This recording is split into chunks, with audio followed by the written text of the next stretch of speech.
Hello and welcome to The Long View with me, Jon Jordan. So today we're doing a first time user experience video and that's where we play a game for the first time. The game we're playing is Empires and Puzzles and it's from Small Giant Games from Finland.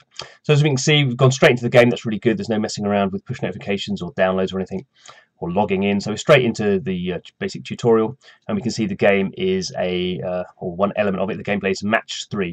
So there's quite a lot of this what we might call hybridization. So this is obviously not a simple kind of Candy Crush type match 3 game. This is an RPG game. So we call it kind of a mid-core game. And we're seeing quite a few actually kind of these mid-core games that are kind of messing around with different gameplay mechanics in the gameplay and the meta game. So there's Legendary from Network, which came out last year. And also WWE Champions, which is a card-based match game, which is a wrestling game from Scopely. So those are two that have come out fairly recently. So it's something obviously game designers are looking at. And the nice thing about it is the gameplay is very simple. Everyone knows how to play match 3, but then you can have the much deeper kind of RPG meta game where you're leveling up characters and training them and unlocking different items and such like. So okay, so we've gone through the first little bit there, and we're going to do some more. So the game's obviously saying different matches. So for match 4 I get a dragon shield. The interesting thing to look at this match 3, it's a bit more complex than a normal match 3. So when we make matches, then we're creating kind of units and they're marching down the kind of paths towards the enemy. So there's the matching element, which is the usual kind of color kind of situation, kind of rock paper scissors. So different colors are good against different other types of kind of classes, colors. But also we have to play make the matches in the right bit of the grid so that our kind of armies attack in the right way. So that's kind of a nice touch. Good. So now I'm entering my information. Actually, my information was there already from Game Center. I'm playing on an iPhone. Just use my portrait. So there we go. So I'm getting a kind of hang of how the gameplay works. Nice, I have to say, kind of nice graphical look as well. And now we're going into look like some base building. So some more kind of helpful characters to tell us what's going on with some little flying imp thing. So we're going to have some resource management by the look of it. So we've got some iron resource and iron storage. So they'll be useful, I imagine, for leveling things up. There we go. Yeah, we're doing something for recruits there. This gives us recruits. So recruits a resource that we use to train up our characters. So summons. So this comes out of kind of collection card battling games where we summon different levels of characters. So that's an uncommon 2-star character. So not that powerful, but not totally useless either. And we're straight back into the battle. So it's telling us some more things about the gameplay. The number telling us when they're attacking. Okay, so now we see we've got 4. We started off with 3 heroes at the bottom of the screen. Now we've got 4. And we just added that purple character, so we now have the option to match purple symbols as well. So we can see, because it's a boss character, I think if anywhere we attack, it's going to hit them, so we don't have to worry too much about where we're making the matches at the moment. You can see their health bar and there's combos going off, so really kind of easy to pick up kind of gameplay, I think. You can see that now 2 of our heroes at the bottom are kind of flashing. So looks like there's some sort of attack we can probably do there, but we've killed the dragon before we need to do that. So the other thing to see when you're making those matches, you're powering up like a sort of rage meter. You're powering up a special attack as well.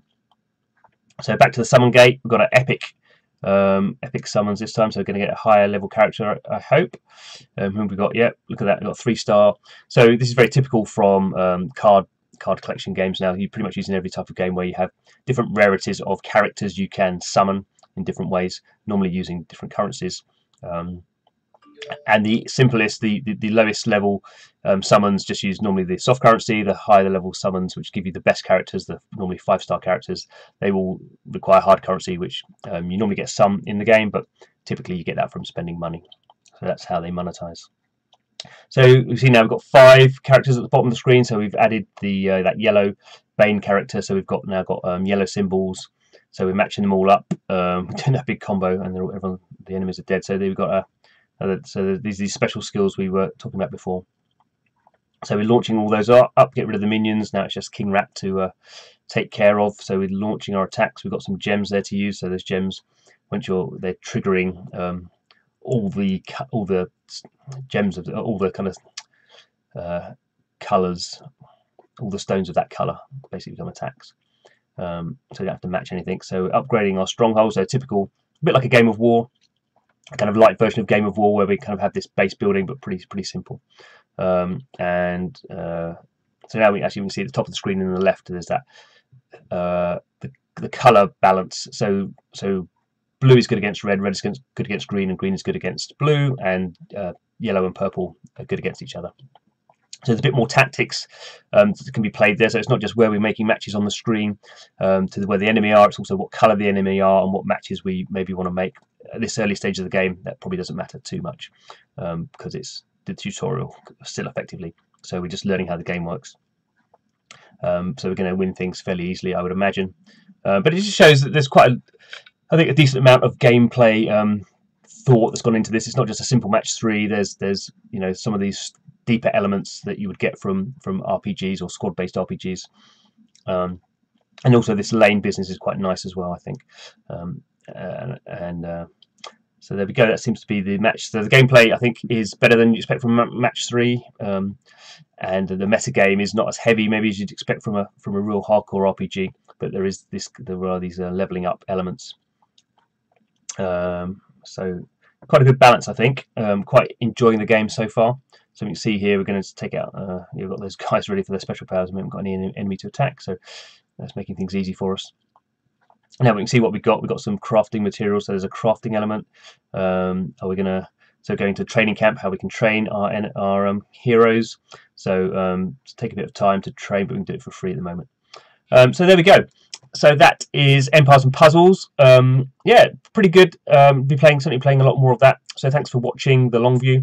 So the long view is where we play free-to-play mobile games for a long period of time, and we do videos about the things we like and the things we don't like. So thanks for watching. Hope to see you again soon.